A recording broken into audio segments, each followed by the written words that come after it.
네, 여름이 되면 무더위만큼 반갑지 않은 손님이 있습니다. 바로 자외선인데요. 노화나 피부암의 원인이 되기 때문에 자외선 차단제를 꼭 바르는 게 좋다고 하죠. 네, 그런데 막상 어떻게 해야 자외선을 제대로 차단할 수 있는지 잘 모르기도 하고 알아도 실천 안 하시는 분들 많습니다. 오늘 네. 박광식 의학 전문 기자가 관련 소식 준비했습니다.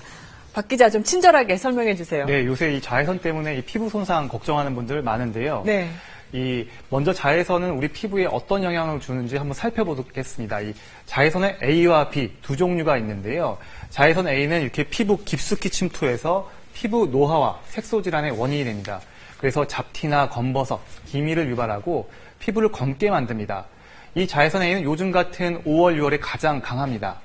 자외선 B는 한여름인 7, 8월에 가장 최고조인데요.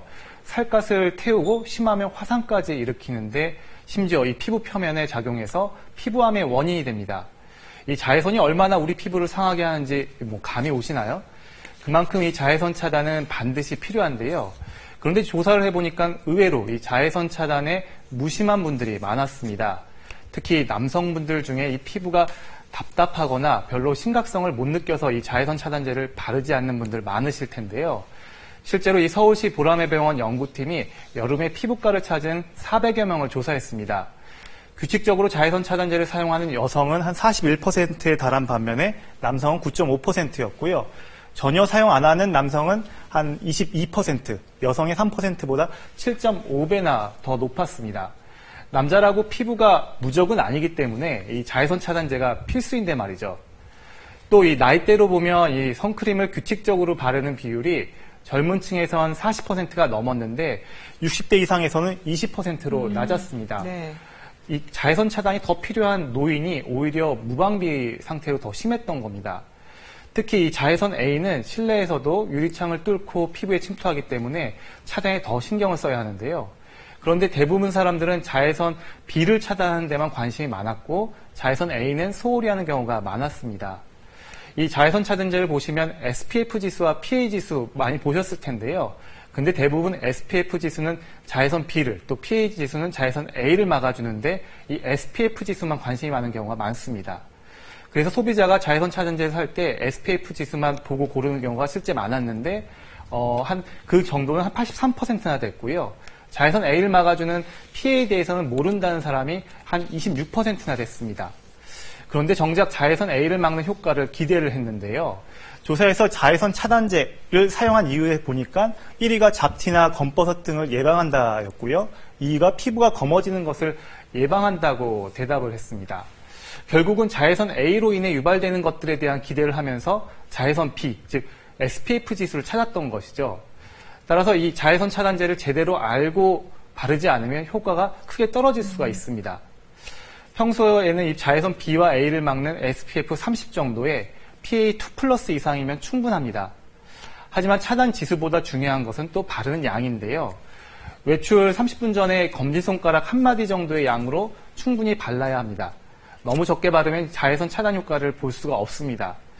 그래서 실험을 해봤습니다. 얼굴 반쪽에는 적정량을, 그리고 나머지 반쪽에는 적정량의 반만 바르고 특수 장비로 촬영을 해봤는데요.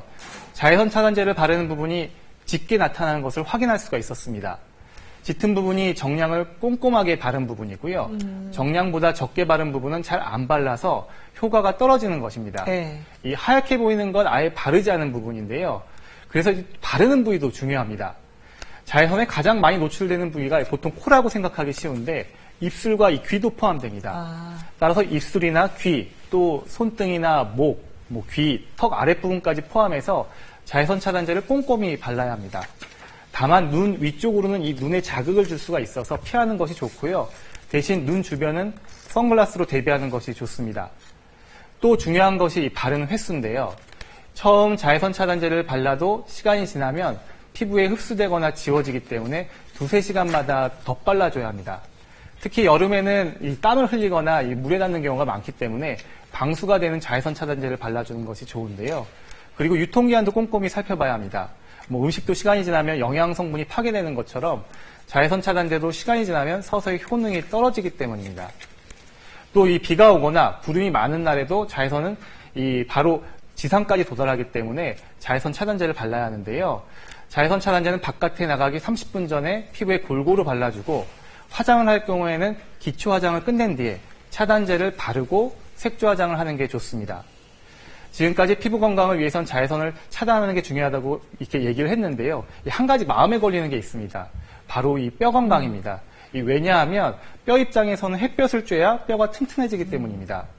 이 자외선은 피부에서 이 비타민 D 합성에 관여하기 때문에 뼈 형성에 도움을 주고 칼슘 흡수를 돕는데요. 때문에 이 자외선 차단제를 너무 규칙적으로 많이 사용하게 되면 비타민 D가 합성되지 않아서 사용하지 않는 편이 좋다고 말하는 사람도 있습니다. 실제로 국민건강용량 조사 자료를 보면 비타민 D가 부족한 사람들이 많다고 합니다. 그러면 피부도 살려야 하고 뼈도 살려야 하는 그 정답은 뭘까요? 이 햇빛을 쬐면 피부가 상하는 건 분명하기 때문에 일단 얼굴이나 목처럼 피부가 상하면 그대로 드러나는 부분은 적극적으로 자외선 노출을 막아야 합니다. 대신 이 팔이나 다리 부분을 적당히 자외선에 노출하는 게 좋은데요. 대략 피부 한 10제곱센티미터니까 성인 손바닥 한두 개 정도 면적을 이틀에 한 번 15분씩 햇빛에 노출하는 것만으로도 충분의 양의 비타민 D가 합성됩니다. 올해 이 슈퍼 엘니뇨 현상으로 무더운 날씨가 지속될 것이라는 전망이 있는데요. 자외선 차단제의 올바른 사용은 필수가 될 것 같습니다. 네. 자, 박광식 의학 전문 기자였습니다. 고맙습니다. 고맙습니다.